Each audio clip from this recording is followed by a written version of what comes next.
দর্শক সরাসরি সংযুক্ত করলাম আজকের পত্রিকার ফেসবুক পেজে। দর্শক ছাত্র দলের নির্বাচন কমিশন ঘেরাওকে কেন্দ্র করে কিন্তু আসলে যে নির্বাচন কমিশনের অফিসের নিচে কিন্তু আসলে যে সেনাবাহিনী সেনাবাহিনী কিন্তু মোতায়েন করা রয়েছে। আমরা দেখানোর চেষ্টা করছি আপনাদেরকে আসলে বেশ কয়েকটা সেনাবাহিনীর যে প্লাটুন সেটি কিন্তু আসলে এই নির্বাচন কমিশনের সামনে এসেছেন এবং কঠোর নিরাপত্তায় কিন্তু আসলে নিরাপত্তার চাদরে কিন্তু আসলে ঢেকে রয়েছে নির্বাচন কমিশন ভবন। আমরা দেখতে পাচ্ছি যে আসলে নির্বাচন কমিশনের যে ভবনটি রয়েছে সেই ভবনের ঠিক সামনেই কিন্তু আসলে সেনাবাহিনীর যে অবস্থান সেটি কিন্তু আসলে রয়েছে। আমরা তাছাড়া আমরা যদি আসলে আরো দেখি যে আমরা পুলিশ র্যাব থেকে শুরু করে যে পুলিশের যে স্পেশাল ফোর্স সেইগুলো কিন্তু আসলে মোতায়েন করা রয়েছে। দর্শক আপনারা দেখতে পাচ্ছেন আজকের পত্রিকার ফেসবুক পেজে যারা যারা দেখছেন সকলকে লাইভটি শেয়ার করে দেওয়ার জন্য অনুরোধ জানাচ্ছি।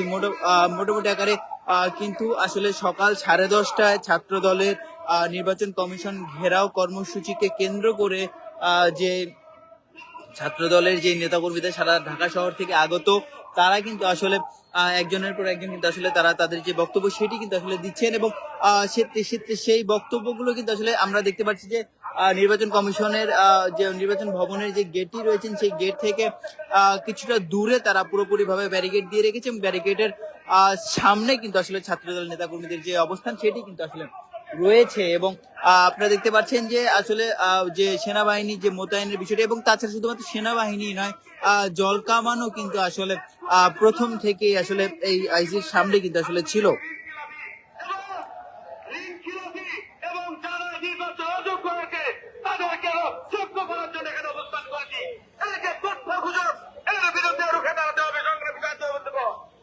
আমি বক্তব্য দীর্ঘায়িত করবো না।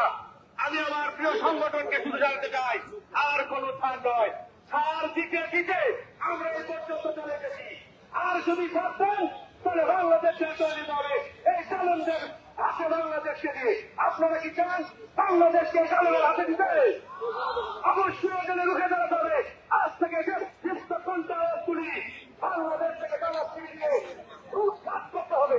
এই জন্য আমি আমার সংক্ষিপ্ত বক্তব্য শেষ করছি। আসসালামু আলাইকুম।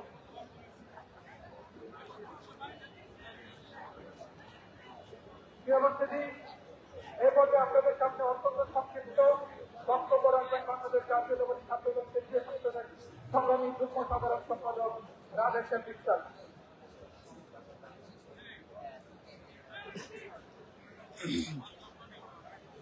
দর্শক প্রায় 3.5 ঘন্টা ধরে কিন্তু আসলে নির্বাচন কমিশন যে নির্বাচন কমিশনের নিচে কিন্তু আসলে ছাত্র নেতাকর্মীরা কিন্তু আসলে ঘেরাও করে রেখেছে। আপনাদেরকে যদি একটু জানিয়ে রাখি যে ব্যালট পেপার নিয়ে অনিয়ম ও বিভিন্ন বিশ্ববিদ্যালয়ে ছাত্র সংসদ নির্বাচনের একটি রাজনৈতিক গোষ্ঠীর প্রভাব বিস্তারের অভিযোগ এনে আসলে কিন্তু অভিযোগের নির্বাচন কমিশন ইসি কার্যালয় কিন্তু ঘেরাও করেছে।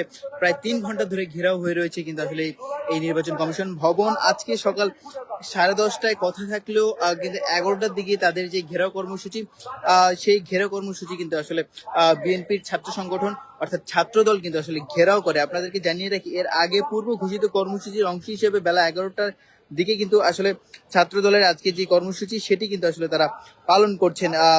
জানা গেছে আসলে কেন্দ্রীয় ছাত্র দলের নেতৃবৃন্দের পাশাপাশি ঢাকা মহানগর ও উত্তর ও দক্ষিণ সহ বিভিন্ন থানা ইউনিটের নেতা কর্মীরা কিন্তু এই ঘেরাও কর্মসূচিতে অংশ নিয়েছেন। প্রায় সব ইউনিটের প্রতিনিধিরাই কিন্তু আসলে ঘেরাও যে কর্মসূচি সেই ঘেরাও কর্মসূচিতে কিন্তু আসলে উপস্থিত হয়েছেন। কর্মসূচিতে উপস্থিত ছিলেন ছাত্রদলের কেন্দ্রীয় কমিটির সভাপতি মোহাম্মদ রাকিবুল ইসলাম রাকিব ও সাধারণ সম্পাদক নাসিরউদ্দিন নাসির।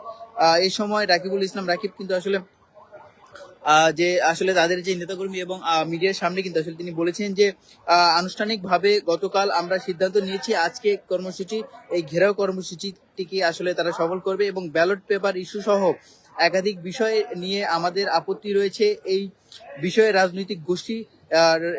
একটি রাজনৈতিক গোষ্ঠীর প্রভাব খাটিয়ে নির্বাচন কমিশনের গুরুত্বপূর্ণ সিদ্ধান্ত পরিবর্তন করাচ্ছে।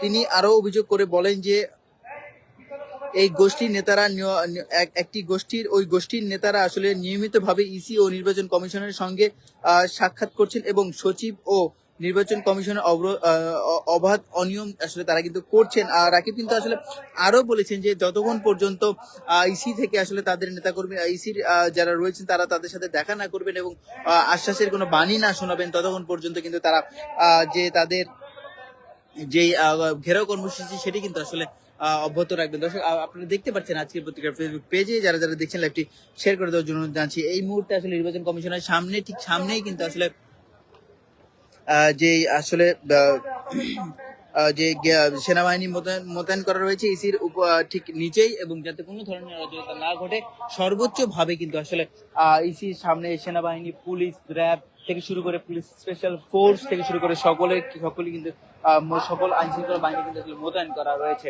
দর্শক আপনারা দেখতে পাচ্ছেন। দর্শক এই ছিল নির্বাচন ভবন সামনে থেকে সর্বশেষ খবর। এতক্ষণ যারা যারা আজকের পত্রিকা লাইভে যুক্ত ছিলেন সকলকে ধন্যবাদ।